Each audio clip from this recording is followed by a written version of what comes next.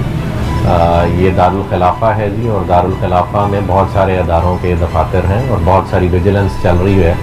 تو یہ ممکن ہی نہیں ہے کہ پولیس کسی بھی پارٹی کے ساتھ کنائونس میں کوئی کام کرے. اسلام آباد اور راولپنڈی کی پولیس انتہائی نیوٹرل ہے. یہ بے بنیاد الزام ہے ہمارے پہ بھی اور پولیس جیسے محکمے پہ بھی یہ الزام اسپیشلی. آخری سوال سعد نذیر صاحب, آپ کے فیوچر پروجیکٹس پر بھی سوال اٹھ رہے ہیں. یہ چودھری تنویر کی ایف بی آر میں کوشن پراپرٹیز ہیں, ان کے ساتھ مل کر کمپنی بنانے کی کیا حقیقت ہے؟ ہاں بھائی, ویسے آپ لوگوں کا نا کسی انٹیلیجنس ادارے میں ہونا چاہیے جتنی تحقیق آپ لوگ کر کے اور پتہ نہیں کہاں سے انفارمیشن نکال کے لے آتے. تو الحمدللہ جی یہ حقیقت ہے.